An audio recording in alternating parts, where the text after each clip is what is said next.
विषय हिंदी, लोक भारती, 10वीं कक्षा, दूसरी इकाई, पाठ 10, बूढ़ी काकी। पूरक पठन। लेखक का नाम है प्रेमचंद। अब बच्चों, लेखक जी के बारे में हम ज़्यादा जानकारी लेते हैं। जन्म 1880, लमही, उत्तर प्रदेश। मृत्यु 1936, वाराणसी, उत्तर प्रदेश। परिचय देखो। अप्रतिम कहानीकार एवं उपन्यासकार प्रेमचंद जी का मूल नाम धनपत राय था। बाल्यकाल से ही अपने लेखन कार्य प्रारंभ कर दिया था। आधुनिक हिंदी गद्य साहित्य में आप कहानी के पितामह कहे जाते हैं।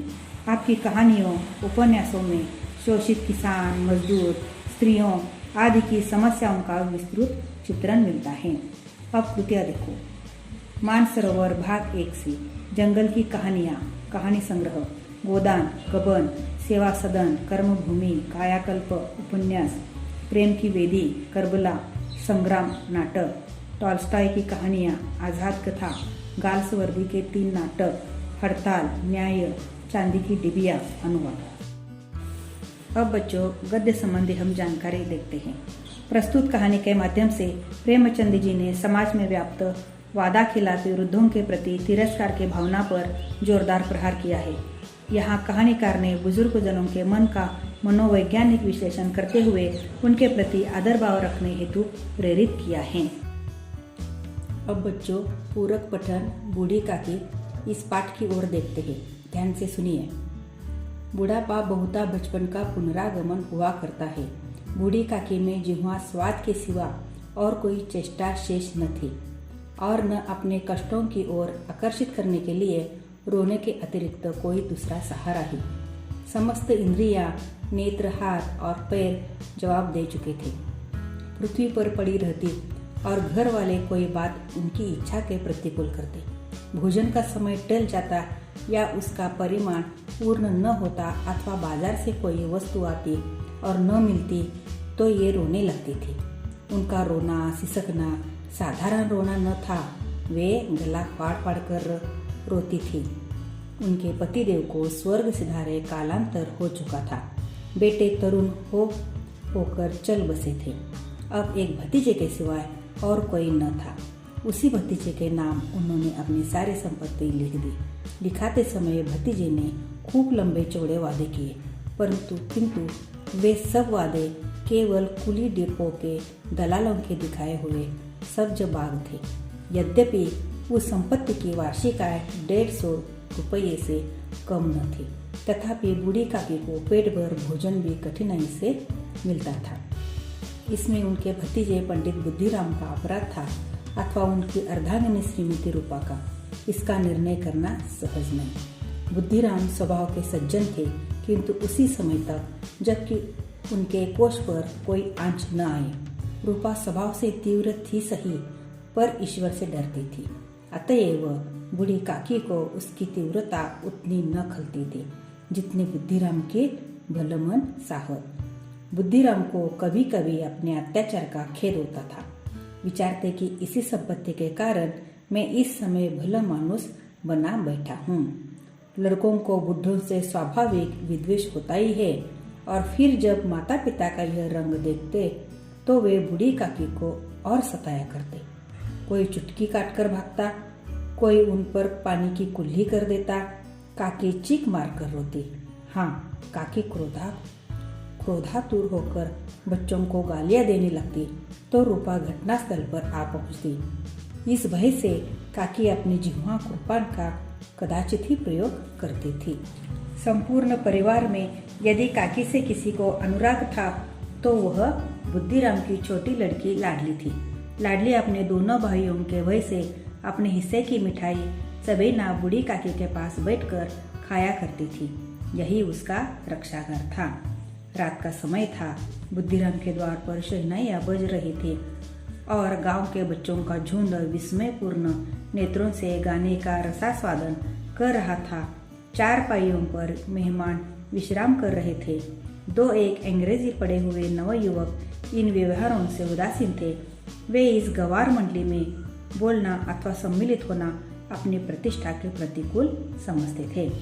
आज बुद्धिराम के बड़े लड़के मुखराम का तिलक आया था। वह उसी का उत्सव था। घर के भीतर स्त्रियां गाना गा रही थी और रूपा मेहमानों के लिए भोजन के प्रबंध में व्यस्त थी। भट्टियों पर कड़ाह चढ़ रहे थे।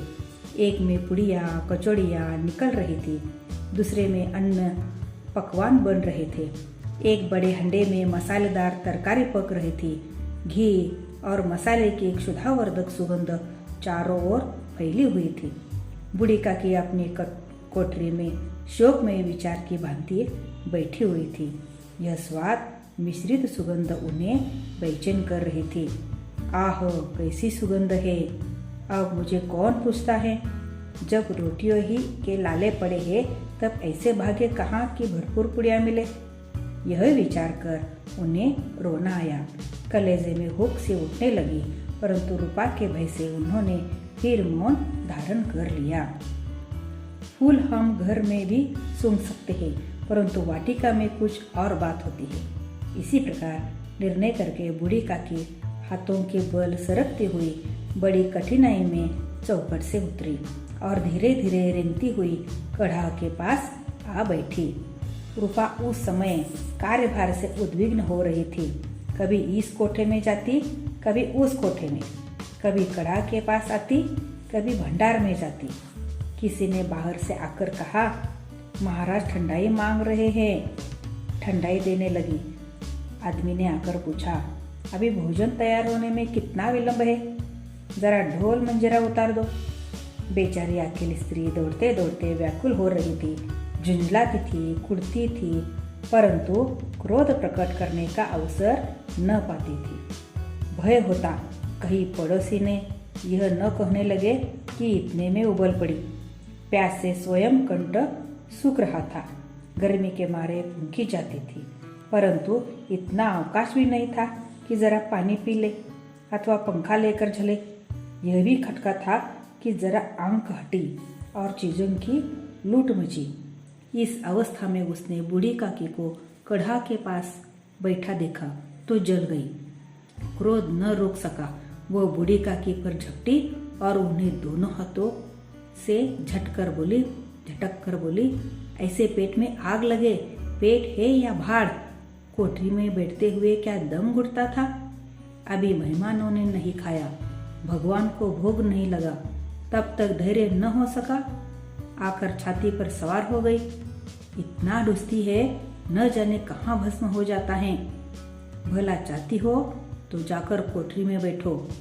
जब घर के लोग खाने लगेंगे तब तुम्हें भी मिलेगा।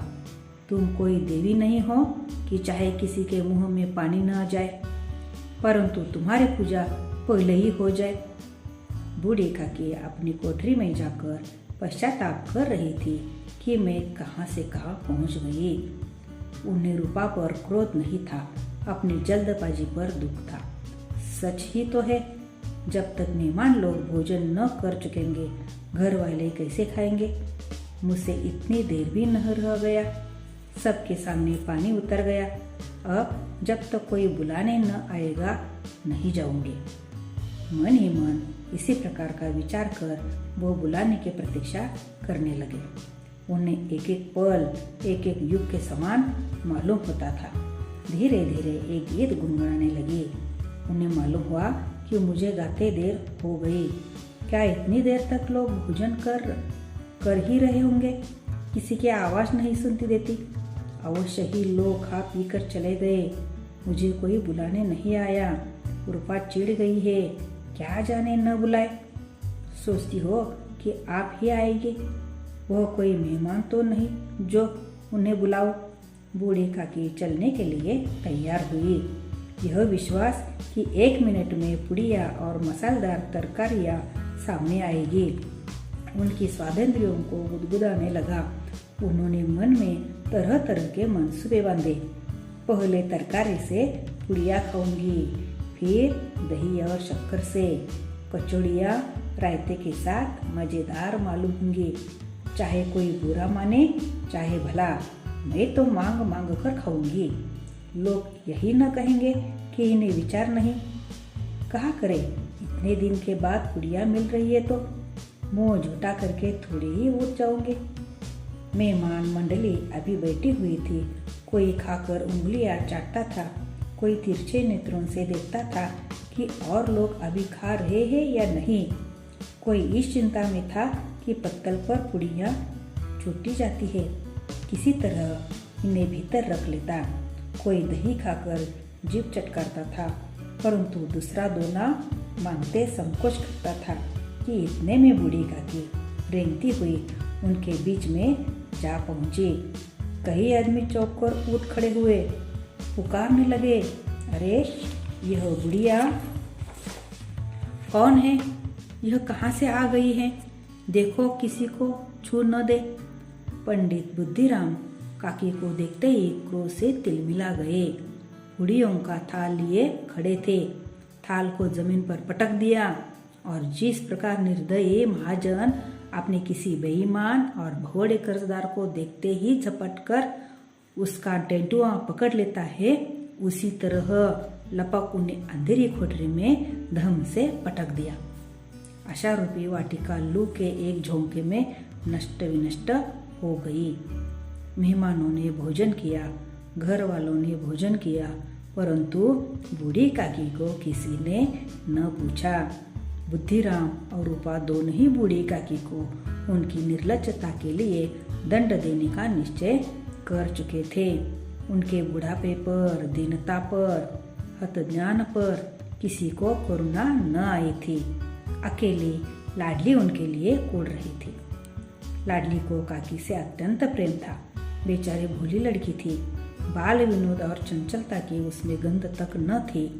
दोनों बार जब उसके माता पिता ने काकी को निर्दयता से घसीटा तो लाडली का हृदय ऐंठकर रह गया। वो झुंझला रही थी कि यह लोग काकी को क्यों बहुत सी पुड़ियाँ नहीं देते थे। उसने अपने हिस्से की पुड़िया बिल्कुल न खाई थी। अपनी गुड़ियों के पिटारे में बंद कर रखी थी। उन पुड़ियों को काकी के पास ले जाना चाहती थी। उसका हृदय अधीर हो रहा था। बूढ़ी काकी मेरी बात सुनते ही उठ बैठेंगी, पुड़िया देकर कैसे प्रसन्न होगी, मुझे खूब प्यार करेगी। रात के 11 बज गए थे। रूपा आंगन में बड़ी सो रही थी। लाडली की आंखों में नींद न आती थी। काकी को पुड़िया खिलाने की खुशी उसे सोने न देती थी। उसने पुड़िया की पिटारी सामने ही रखी थी। जब विश्वास हो गया कि अम्मा सो रही है तो अपनी पिटारी उठाई और बूढ़ी काकी की कोठरी की ओर चली। सहसा कानों में आवाज आई, काकी उठो, मैं पुड़िया लाई हूँ। काकी ने लाडली की बोली पहचानी, चटपट उठ बैठी, दोनों हाथों से लाडली को टटोला और उसे गोद में बैठा लिया। लाडली ने पुड़िया निकाल कर दी। काकी ने पूछा, क्या तुम्हारे अम्मा ने दी है? लाडली ने कहा, नहीं, यह मेरे हिस्से की है। काकी पुड़ियों पर टूट पड़ी। 5 मिनट में पिटारी खाली हो गई। लाडली ने पूछा, काकी पेट भर गया? जैसे थोड़ी सी वर्षा ठंडक के स्थान पर और भी गर्मी पैदा कर देती है, उसी भांति इन थोड़ी पुड़ियों ने काकी की क्षुधा और इच्छा को और उत्तेजित कर दिया था। बोली, नहीं बेटे, जाकर अम्मा से और मांग लाओ। लाडली ने कहा, अम्मा सोती है, जगाऊंगी तो मारेगी। काकी ने पिटारे को फिर टटोला। उसमें कुछ खुरचन गिरे थे, उन्हें निकालकर वे खा गई। बार बार ओट चाटती थी, चटकारे भरती थी। हृदय महसूस रहा था कि और पुड़िया कैसे पाओ। संतोष सेतु जब टूट जाता है तब इच्छा का बहाव अपरिमित हो जाता है। मत वालों को मत का स्मरण करना उन्हें मतांध बनाता है। काकी का अधीर मन इच्छा के प्रबल प्रवाह में बह गया। उचित और अनुचित का विचार जाता रहा। वे कुछ देर तक उस इच्छा को रोकती रही। सहसा लाडली से बोली, मेरा हाथ पकड़कर वहाँ ले चलो जहाँ मेहमानों ने बैठकर भोजन किया है। लाडली उनका अभिप्राय समझ न सकी। उसने काकी का हाथ पकड़ा और ले जाकर झूठे पतलों के पास बैठा दिया। दीन, क्षुधातुर, हतज्ञान बुढ़िया पत्तलों से पुड़ियों के टुकड़े चुन चुन कर भक्षण करने लगी। ओहो, दही कितना स्वादिष्ट था, कचौड़ियाँ कितनी सलोनी, खस्ता कितना सुकोमल। काकी बुद्धिमान होते हुए भी इतना जानती थी कि मैं वह काम कर रही हूँ जो मुझे कदापि न करना चाहिए। मैं दूसरों की जूठी पत्तल चाट रही हूँ, परंतु बुढ़ापा तृष्णा रोग का अंतिम समय है, जब संपूर्ण इच्छाएं एक ही केंद्र पर आ लगती है। बूढ़ी काकी में यह केंद्र उनकी स्वादेंद्रिया थी। ठीक उसी समय रूपा की आंखें खुली। उसे मालूम हुआ कि लाडली मेरे पास नहीं है। वह चौंकी, चारपाई के इधर उधर ताकने लगी कि कहीं नीचे तो नहीं गिर पड़ी। उसे वहां न पाकर वह उठी तो क्या देखती है कि लाडली झूठे पत्तलों के पास चुपचाप खड़ी है और बूढ़ी काकी पत्तलों पर से पूड़ियों के टुकड़े उठा उठा कर खा रही है। रूपा का हृदय सन्न हो गया। परिवार का एक बुजुर्ग दूसरों की झूठी पत्तल टटोले, इससे अधिक शोकमय दृश्य असंभव था। पूड़ियों के कुछ ग्रासों के लिए उसकी चचेरी सांस ऐसा पतित और निकृष्ट कर्म कर रही है। ऐसा प्रतीत होता मानो जमीन रुक गई, आसमान चक्कर खा रहा है, संसार पर कोई आपत्ति आने वाली है। रूपा को क्रोध न आया। शोक के सम्मुख क्रोध कहाँ, करुणा और भय से उसकी आंखें भर आई। इस अधर्म के पाप का भागी कौन है? उसने सच्चे हृदय से गगन मंडल की ओर हाथ उठाकर कहा, परमात्मा, मेरे बच्चों पर दया करो, इस अधर्म का दंड मुझे मत दो, नहीं तो मेरा सत्यानाश हो जाएगा।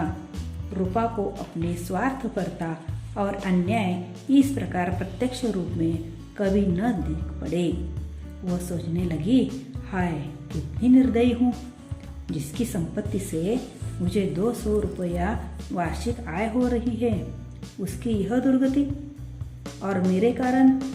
हे दयामय भगवान, मुझसे बड़ी भारी चूक हुई है, मुझे क्षमा करो। आज मेरे बेटे का तिलक था, सैकड़ों मनुष्यों ने भोजन किया, मैं उनके इशारों की दासी बनी रही, अपने नाम के लिए सैकड़ों रुपए व्यय कर दिए, परंतु जिसकी बदौलत हजारों रुपए खाए, उसे इस उत्सव में भी भरपेट भोजन न दे सकी, केवल इसी कारण कि वह वृद्धा असहाय है। रूपा ने दिया जलाया, अपने भंडार का द्वार खोला और एक थाली में संपूर्ण सामग्रियां सजाकर बूढ़ी काकी की ओर चली। रूपा ने कंठावरुद्ध स्वर में कहा, काकी उठो, भोजन कर लो, मुझसे आज बड़ी भूल हुई, उसका बुरा न मानना, परमात्मा से प्रार्थना कर दो कि वह मेरा अपराध क्षमा कर दे। बोले बोले बच्चों की भांति जो मिठाइयाँ पाकर मार और तिरस्कार सब भूल जाता है, बूढ़ी काकी वैसे ही सब भूलकर बैठी हुई खाना खा रही थी। उनके एक एक रोए से सच्ची सदिच्छाएं निकल रही थी और रूपा बैठी इस स्वर्गीय दृश्य का आनंद लेने में निमग्न थी।